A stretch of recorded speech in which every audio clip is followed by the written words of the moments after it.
ministre de la fonction publique, modernisation de l'administration et innovation du service public. Excellences, Messieurs le ministre d'État, ministre du Budget.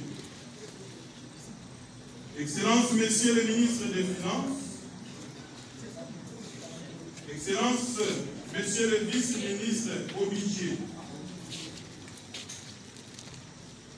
Excellences, Madame le vice-ministre de l'EPST.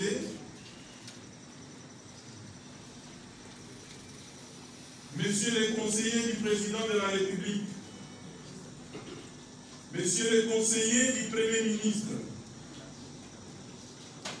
Mesdames et Messieurs les secrétaires généraux de l'administration publique.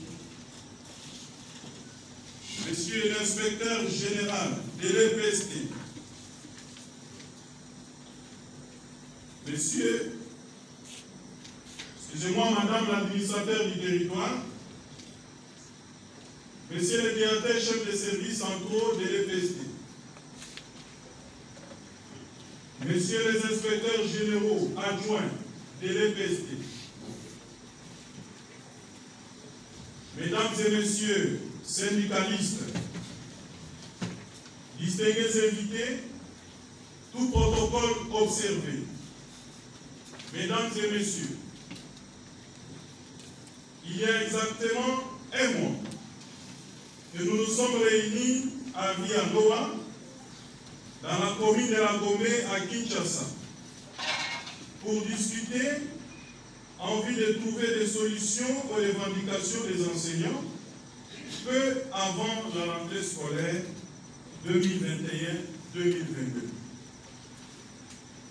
Ces revendications étaient entre autres regroupées autour des points ci-après: les paiements du deuxième et troisième palier du salaire des enseignants, la prise en charge des NU, la suppression des zones salariales, les paiements du solde de la prime de bourse, la réhabilitation des écoles et des enseignants désactivés.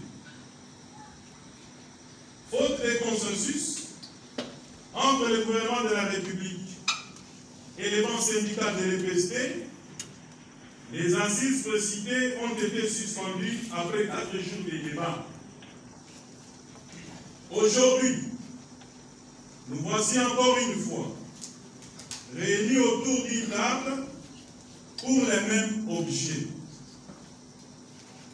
Et l'empressement avec lequel, voulais-je dire, nous avons tous répondu massivement à cet appel pour la reprise des travaux qui ont été suspendus le 29 septembre dernier, témoigne de votre disponibilité au dialogue comme mode de gestion dans notre système éducatif.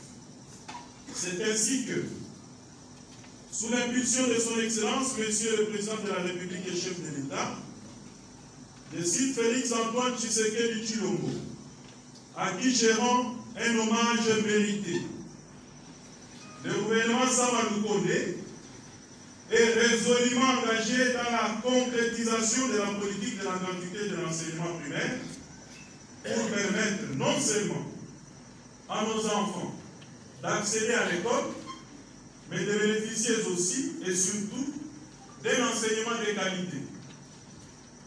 Pour ce faire, il est engagé dans un dialogue social permanent avec les représentants de nos enseignants, étant donné que la révalorisation de la profession enseignante est au cœur de ses préoccupations. Excellences, Messieurs les vice-premiers ministres,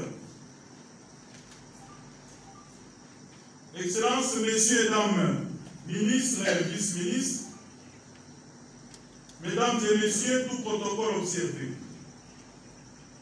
Permettez-moi de rappeler à cette auguste assemblée que la commission paritaire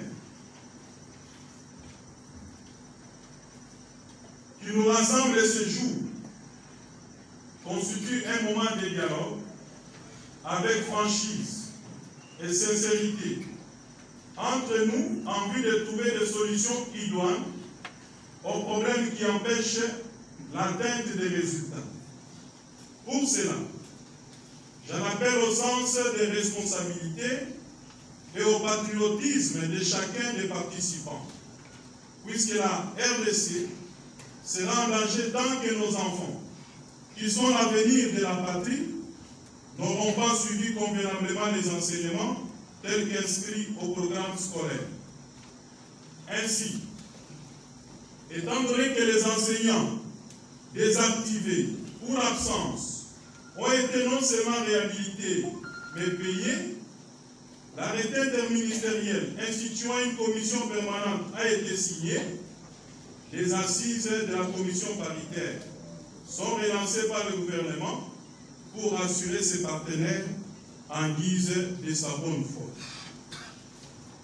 Mesdames et messieurs, tout protocole observé. Face à un environnement socio-économique précaire, causé par la crise sanitaire mondiale, provoquée par la COVID-19, qui a bouleversé les calendriers scolaires 2019-2020 et 2020-2021, les activités pertinentes qui étaient déjà dans les pipelines ont connu de sérieuses perturbations, empêchant ainsi leur accomplissement.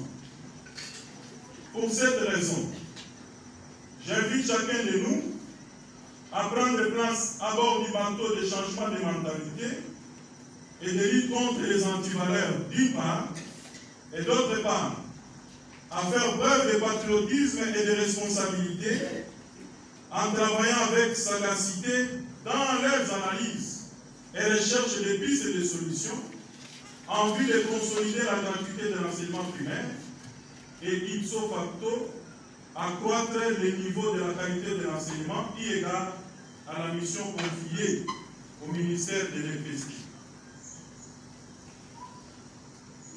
Mesdames et messieurs, tout protocole observé, je crois personnellement qu'il est aussi temps, et à cette occasion, de clarifier une fois pour toutes la sphère de mise en œuvre effective de la gratuité de l'enseignement.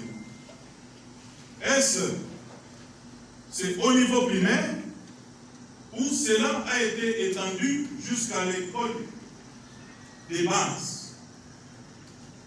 Ces assises nous permettront de lever définitivement l'équivoque.